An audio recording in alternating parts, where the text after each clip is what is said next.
this is your client's Super Bowl. It might be the smallest little CEO address from the smallest little company, but this is important to them. This is their Super Bowl to a certain extent. And, I try not to approach it like, oh, it's just, a CEO addressing 15 people on the backside of this stream. If you do that, you're kind of shortchanging them, you're shortchanging your production and everything.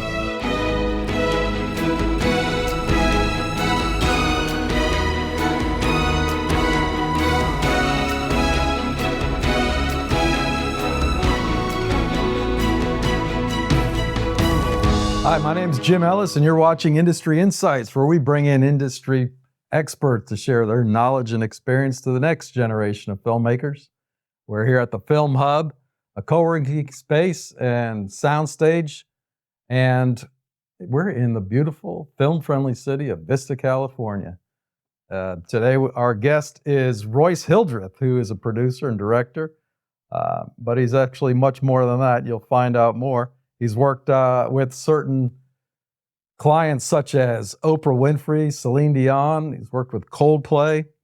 He's actually streamed worldwide events for openings of films such as Call of Duty and video games such as Destiny 2. So there's not too many people that can do what this man does. Only you have to have a certain character, I think. Last time I saw him, he was in a room with equipment. It looked like a warehouse, but everything was turned on and running. And I just shook my head thinking, you got to stay cool as a cucumber when you're in the middle of all this stuff. And that's what this man does. So Royce, thanks for coming. And thanks for having me. One of the things that you have also done was the Baja 500. I don't know if you know much about it. It's a race in Baja, California, right? And it's 500 miles long, right? Yep. He's not only done that, but now he's preparing to do the Baja 1000, which I imagine is a 1,000-mile race. I mean, think about that. That's a third of the way across the country, right? How on earth do you cover something like that? I mean, is it like a number of cell phones? How do you cover a 1,000-mile race? Starlinks. Starlink, okay. Well, that's something to talk about. That is the new device that has made things much easier down there. So that's SpaceX system? Yep. So they're launching a number of satellites to put together an internet system. Is that what this is? Exactly. So you just can log into their system or be a subscriber to their system? Well, it's basically a device, it's a hardware device that's on the ground or in a car, or they even have them now for airplanes. Oh, like a dish? Exactly. Well, it's like a little flat panel. It's almost like maybe like two laptops stuck together as kind of their mobile one.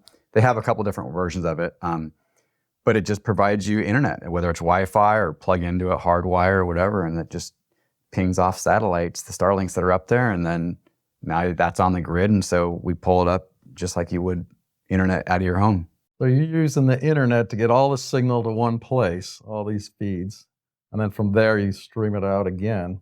Yeah, so SCORE International is the company, the governing body and the owner of the Baja series, both the 250, the 400, the 500, and the 1,000. They have a big studio in El Cajon that they built, and everything kind of comes into that. And me and my team switch it. We've got a big switcher in there. All the feeds are coming in there. We've got a small stage kind of set down in kind of the warehouse, which is also the garage where the owner builds his trophy trucks and all of his off-road vehicles. And we kind of have a stage set up down there, and we have 2 or 3 hosts that go down there and chat about it, and we switch in the live feeds. Wow. Yeah, it's a good gig. It's fun. That sounds like something. And that's happening in November. So November will be the Baja 1000. I'm relatively new on this project. I've only been there since June. We did the 400 and then we did the 500, and then just 3 weeks ago finished the 400. And then the big one is the 1,000. And, I learned a lot on the 500, learned a lot on the 400. The 1,000's going to be, a bit of a different element. Yeah. That should be exciting. I also heard you made national news doing the streaming of the World War I memorial opening. Tell us about that. It was a project that was kind of brewing for about a year and a half. There was kind of some talk about it just before COVID. COVID hit, then it was going to be maybe a hybrid thing, and then the construction kept getting delayed due to weather. Ended up being kind of just as kind of everyone was opening up, but still in DC, they did, it's not like we wanted to have several hundred people or 1,000 people gathered in a park to watch this unveiling. Everyone was separated still to a certain extent. We had some of the VIPs that were there on site, but streaming became really the main way of distributing the signal out, just because they couldn't have so many people. Basically, it was like an hour and a half show. The first hour was pre-produced, and we streamed that out of our tech village. And then for the last half hour after that video played out, then we would start the ceremony, the unveiling, right there live. And the package ended up being complete, faded up, and immediately the Army band starts playing.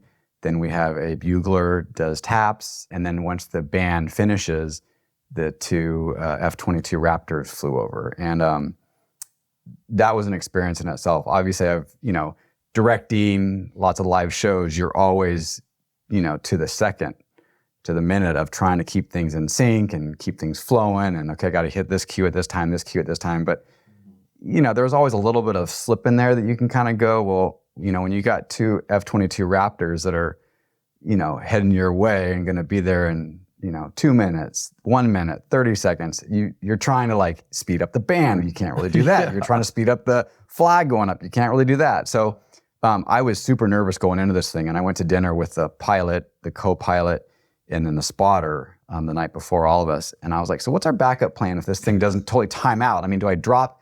You can't really drop out of the Army band. I mean, that's a huge significant thing by itself. Yeah.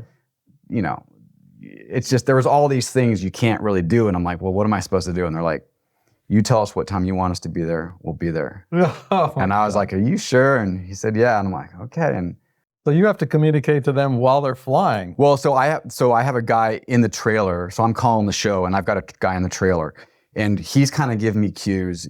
Like we had a couple cues that if we don't hit the 2-minute cue at the right time that I need them to be there at 2 minutes, either we don't include them. They fly somewhere else. They don't do it because, these are working jets. And if something happens, they can't, hold on, I'm part of a ceremony. So there was lots of things that could or could not happen in there. And the basic idea was if they hit that 2-minute marker, we're going forward with this no matter what. They hit that 2-minute marker, and I took a deep breath. I'm like, okay, we got to make this thing work. And so there's the pilot who's talking with the spotter who's up on top of one of the roofs. And then the spotter is talking with the guy that's standing next to me, and he's giving me the 2-minute cue, the 1-minute cue, the 30-minute cue. And so I'm trying to speed up my things and slow them down to really hit his cue right on. And, we got there, and he's 10 seconds, 9, 8, and he's counting me in. And now I can see them on one of my monitors coming in, and I'm just smiling ear to ear because I'm like, this timing is perfect, and so it really worked out great. That's awesome. You see what I'm saying? You got to be a special kind of person to do this. You can't just be a nervous guy. But then, you're like a superhero to me with the stuff that I've heard him do. My goodness. But the fun thing is that then later on that night, we saw on CNN that they were holding a press conference, and when these Raptors went over, they kind of disturbed it. They kind of disturbed it, and so CNN kind of was posting on there, so it was kind of funny. So we got on CNN to a certain extent. Oh, that's great. Yeah, that was fun. Those press conferences are disturbing anyway. Exactly.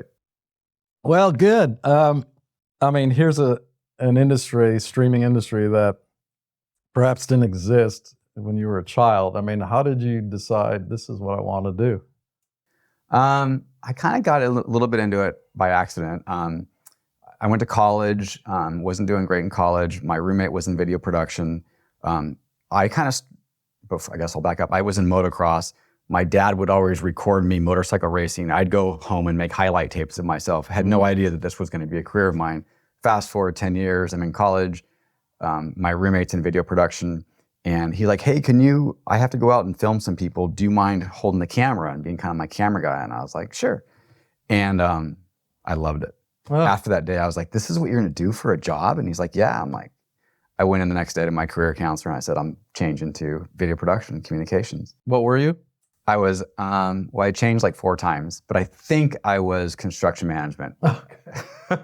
I like to build too, but that's another talk. So started video production, grades went straight up. I got an intern at the local CBS affiliate, kind of grew through that, went to news camera operator, then started driving the live van around, became kind of a news videographer.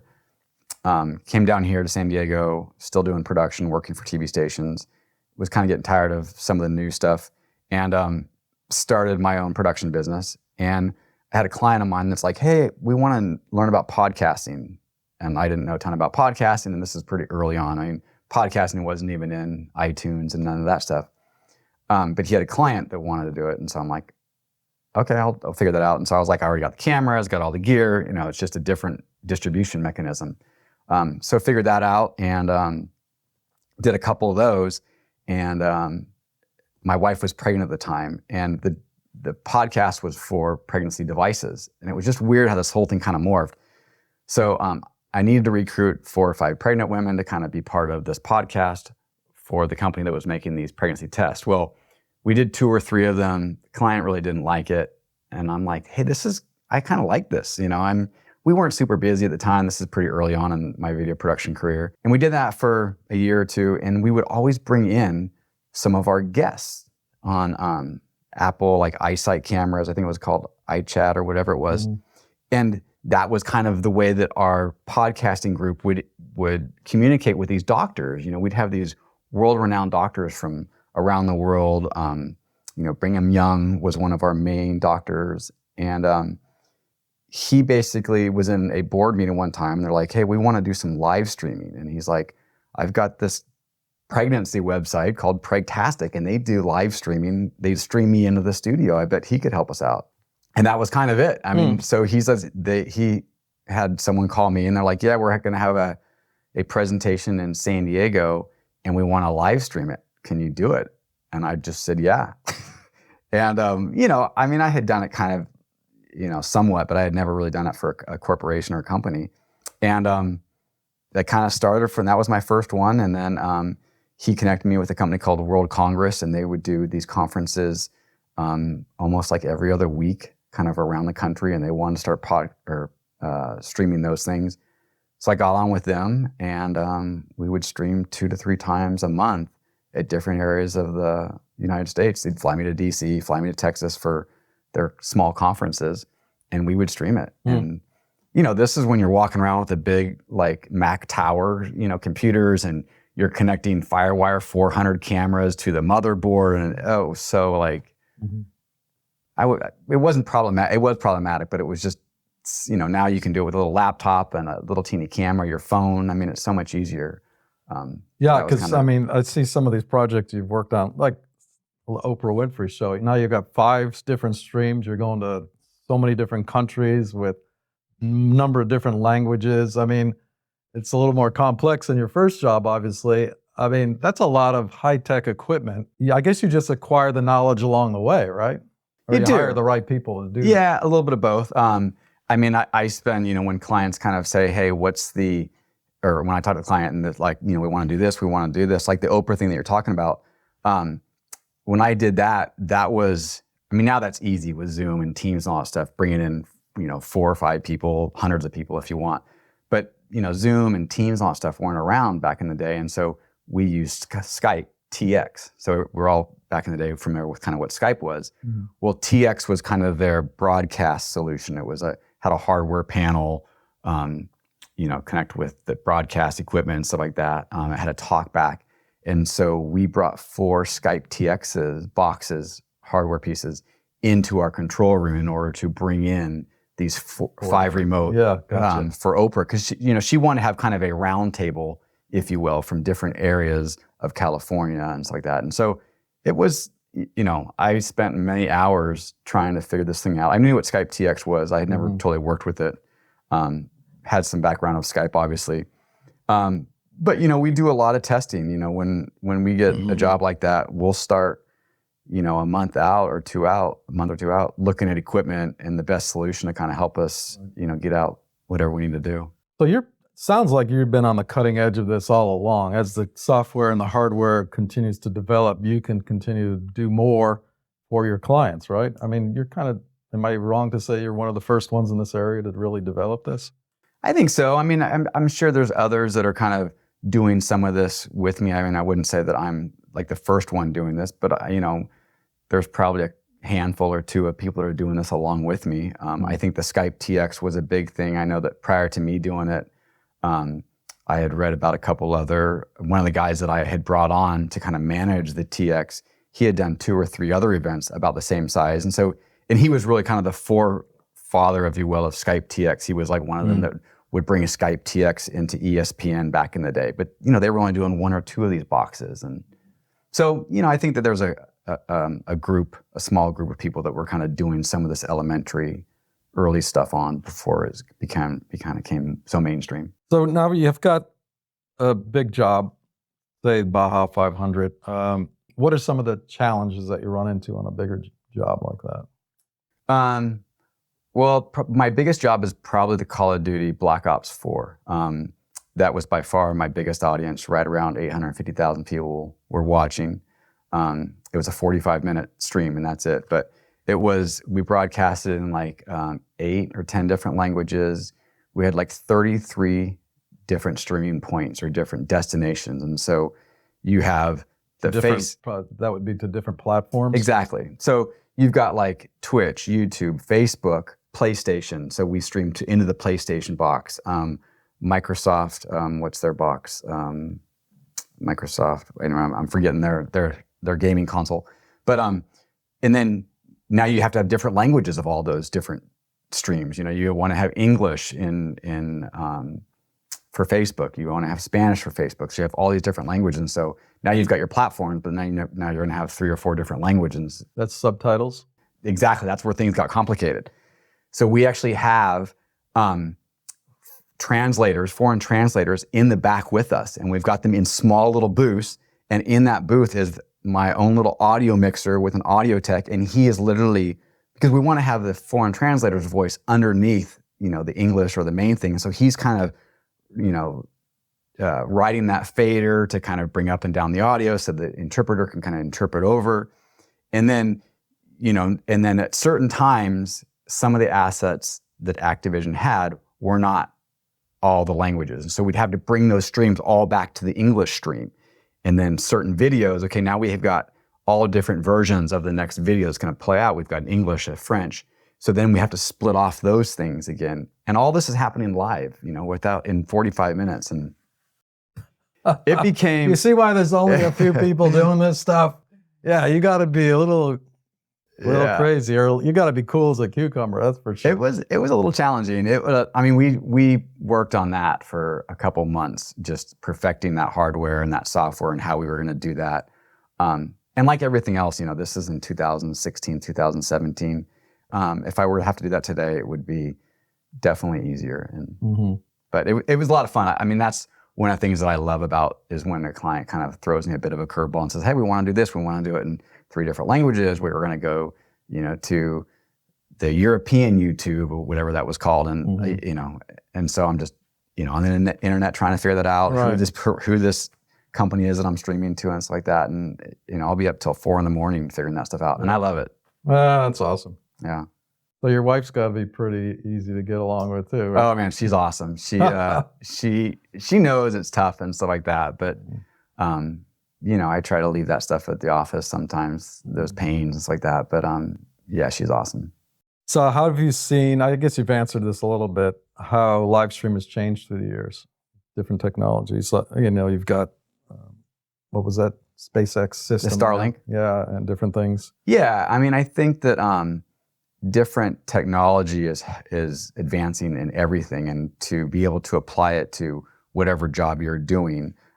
Like I said, if I were to do some of these streams that I did back in 2016, if I were to do those today, some of the streaming software and the platforms and the players, now instead of having an English stream, a French stream, a German stream, you can actually send the same stream down and have the different languages embedded in that same stream. And so if you want to listen to the French stream, you just click on the little thing in French and it'll start playing out in French. And so things like that are going to continue to evolve and, make my job to a certain extent easier.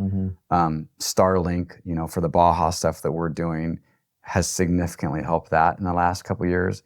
I wasn't part of it prior to Starlink, but I just hear stories of, trying to do this on cell phones and stuff like that. It's still difficult on Starlink. Don't get me wrong. It's very difficult with Starlink. One example is trophy trucks go 120, 140 miles an hour. Starlinks don't have an easy time trying to hold that signal at 100 miles an hour. And so, they're coming out with better Starlinks. There's now a 2.0, if you will, satellite that's much better at that stuff. Is it still in its beta phase? No, I don't think so. Again, or I know that this is the 2.0 satellite, I guess is what they're calling it. So I assume that's the second generation. And they are much better. We can, when we're kind of going through, I work with another engineer who really is the Starlink guy. He'll have his computer open, it's like that. And you can see which satellite our Starlinks are connecting to. And, you're trying to get them to connect to the 2.0 instead of the 1.0. And so it's like, okay, in 10 seconds, I'm going to have you start transmitting because he's trying to start the transmission when the 2.0 is directly overhead to try to get that 2. So it's it's got to have people know what they're doing. Yeah, it's pretty fun. Well, that's good. So it's made it easier, and you can accomplish a lot more with a lot less stress and sweat. Yeah. Let's go to one of these projects, Coldplay. At the last minute, they request different rooms, and how do you handle these situations? Yeah, I think that's one of the things to really kind of keep in mind that I always remind myself is, you're going to get curveballs all the time. Some are bigger than others and stuff like that, obviously. But this was an incident, we had kind of gotten wind that they needed, they wanted us like 2 or 3 weeks in advance to kind of start putting together an idea of basically Coldplay. They were renting out this big house. It was a CD release party. It was a beautiful house. Where was it? It was, yeah. It's a mansion. I forget the name of that mansion, but it's in all sorts of music videos. It's in all sorts of... Is it in L.A.? Yeah, it's up in L.A. It's a very famous house. Lots of stuff's been filmed there. And, musicians will rent it out for a week and work on a song, and there's a recording studio downstairs in the basement, and it's amazing. So anyway, the idea was they're going to have this audio or press junket. And so the idea is press from all over the world can come in. They get 6 minutes to sit with the band members. And we would have 2 or 3 cameras in the room. I'd just kind of switch it live. When it's done, I pull out the SD card and I hand it to them. I said, here's your media. They take it, to wherever their news outlet is, and that'll be their story. And so we get there, and all of a sudden it's like, oh, we've got 40 reservations instead of 20. And we're like, well, how are we going to do that? And they're like, well, let's just do 2 rooms. And I'm like, well, I've only got 1 switcher. And it's like that. And so we quickly are like, how do we do this? And so, you know how like on a switch, you've got your preview bus and your program bus and you preview thing and then you take it and it's like that. So really quickly, I'm like, hey, what we'll do is, and we had 4 cameras luckily. And so we're like, we'll take 2 cameras and put them in one room, 2 cameras in the other room. I will cut my show on the program bus. We'll connect another laptop, download the software, and then Mark Nelson, he will actually cut his show on the preview bus. It was just like, oh my God, it was crazy. And so, all right, everybody stand up and applaud because this is what it takes to pull this stuff off. Yeah. You gotta be peaceful, you gotta know your gear, you've gotta know how it works. And then when somebody throws you a curveball, you're able to, there's always an answer. I've always noticed that. And I've not done anything close to what you've done, but there is always an answer to an issue. And I got this box of plugs and cables, and every time I open that box, what I need is in there. And it's so fun I understand what you're saying, because when it does come off like that, it's awesome. Yeah. Well, good for you. Love it. With so many high profile projects you've had, which one was the most rewarding for you and why? I think that the World War I Memorial is rewarding because it was honorable to do that. I think that just knowing that that's going to be there for a heck of a long time, a lot longer than I'm going to be here, just to know that I helped kind of launch that and the history behind that. I mean, the Army Band, the bugler, and even that, I know it's not a trumpet, but I'm going to say a trumpet. There was something historic about that horn that he was blowing on. And I'm not going to say anything because I'll totally get it wrong, but there was something historic about that. Being kind of working with that pilot, the F-22 Raptor, he kind of gave me this honorary patch that they only give out to directors that have directed an incoming jet. I mean, there's just lots of really, really cool things that were part of that.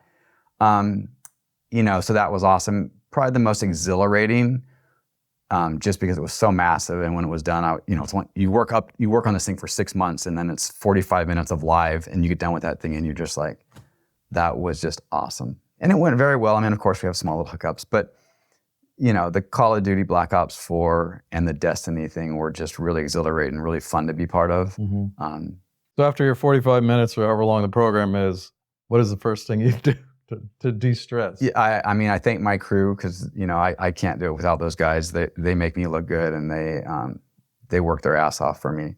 And then I just kind of go out there and just kind of take it all in. It's fun just to kind of see the people playing these games. We've been behind the scene for so long, 6 months, whatever. I mean, we even go so much to where Activision will have a code name for it. Like we'll know it as, I can't remember what the code name was for Destiny 2 was, or Black Ops 4, and stuff like that. Which is another topic about just internet security. Those are two things that I didn't realize until we started work with them for like 5 or 6 months out is, not too many people are going to target some traditional corporate thing, but some 15-year-old would love to take down the Call of Duty Black Ops 4 stream. That would be a feather in his cap. So, knowing that introduced a whole different element into how we stream and security and all. Yeah. So, learning all about that stuff and making sure that we manage that correctly. Looking back on your journey, what are some of the things that you wish you knew when you started? Sometimes I feel like there needs to be more communication, Sure. into us so that we can better. I mean, we pull the stuff off sometimes, and I'm a big fan. I always tell my crew that, I compare it to kind of a restaurant. It doesn't matter what happens in the kitchen. It can be a mess in there. It matters what happens in the dining room. And as long as our client, the meeting, is happy with their presentation and stuff like that, I mean, as long as we're not yelling behind the curtain and stuff like that. Yeah. But to a certain extent, there's always going to be little things back there that you got to kind of, think quickly on it. It can be kind of a mess sometimes on comms or whatever it is. But as long as the client and the final product looks good, that's what's important. Yeah. And so you must have backup equipment. Well, perhaps as you went along, you learned to have more and more backup equipment, because you've got like when I walked in here, you did something for the city of Vista, I think it was, or I remember. This whole room was full of gear. I even took a picture of it because I couldn't believe it. And then something goes down, which I imagine it goes down every once in a while. And so you've got to be able to figure out what just went down and then how to fix it or how to replace that equipment. So you have backup systems, right? Yeah. And you have, you'll have, I mean, I'm a big fan of a backup internet connection, on a different internet service provider. But you're going to have, I mean, we had that Oprah thing. We had a light go down, mid-show. And so it's just one of those things where it's like, okay, one light goes down, in the next video break, pull one of the lights a little bit and put it more center, bring it up the other 3 lights on the fader, whatever. So you got to kind of, manage that to a certain extent. But yeah, if things totally go down, that's the one thing, like if your internet signal gets cut, okay, now we're just relying on the recording. So keep moving forward, keep doing everything like you're doing, knowing that even though we're not live, we are recording so we can push this out at a later time. Right. So there's certain things, I use a switcher and then I have my encoding system. I usually put like the main camera, I put into my encoding system in case something like that were to happen. I can at least take my main camera into the stream. I mean, it's not gonna look pretty, but it's at least a camera until we get figured out whatever else is going on over here, get it back up to speed. So there's little things like that we try to do as much as possible, to make things so that things just don't go black. Yeah, great. Any advice you want to give to any future streamers out there, producers, directors, do this, what you're doing? I'm very lucky and blessed. I've got a great crew. I mean, my guys work their tail off, and I appreciate that. I think that, be patient, be observant. I think I've learned a lot by just sitting at my station or walking around a lot, hours or days before the event and just taking it all in. And, I'll kind of drift over by the main director or producer sometimes. If I'm just like the encoder sometimes, because I'll be hired on, different aspects and different levels of the job. And sometimes I'm just an encoder, or sometimes I'm a director, and I'll listen to the producer while he's talking to someone else. And just to kind of like, oh, okay, that's what they're going to do here. Oh, that's what they're going to do here. And I'm constantly telling my guys, because sometimes, it's so easy to get on your phone. It's like, oh, we're waiting on talent, so it might be half an hour, get out your phone and just start doing nothing. But, I'm like, walk around, try to take that stuff in, because there's a lot you can learn just by listening to other people talk. And you're like, okay, that's how they're going to do this. Okay, that's what we want to do here. And then, I always try to remember that this is your client's Super Bowl. It might be the smallest little CEO address from the smallest little company, but this is important to them. This is their Super Bowl to a certain extent. And, I try not to approach it like, oh, it's just, a CEO addressing 15 people on the backside of this stream. If you do that, you're kind of shortchanging them, you're shortchanging your production and everything. Right. And that's maybe when things can kind of start to go wrong. So, I try to approach it like, this is a big event for them, and I want to make sure that we're going to do, them just as good of a job as we would for a Call of Duty and things like that. So yeah, that's awesome. I think that's great advice. If you don't have your heart into it, things can go wrong. Yeah. And if you got your heart into it and you're observant, things you'll observe things that you need to know. Yeah. Which you wouldn't have otherwise. And that's awesome advice. Well, thanks for coming in today. Thanks for having me. Yeah, it's fun. So if people want to learn more about what you're doing, where can they find you? Website, hildrethmedia.com. And that's kind of where you get a hold of me. I have some stuff on there. Luckily we do stay pretty busy. I will say my marketing is not the best. It's usually me just, calling clients, stuff like that. I do wish I had more time or got better at updating websites with a lot of the current stuff that we've been doing. But yeah, there's a lot of information on there. Some of it's a little dated, but does have the Call of Duty, the Destiny, Oprah stuff's on there. So if they want to learn a little more about that or me, that would be the place. All right, super. Thanks again. Thanks for having me. Yeah. It was fun. For more information on the Film Hub, be sure to follow us on your favorite social media platform at The Film Hub Inc. Be sure to visit us on our website at thefilmhubinc.com. Till next time, see you then. The Film Hub. Inspire the creative. Ignite the world.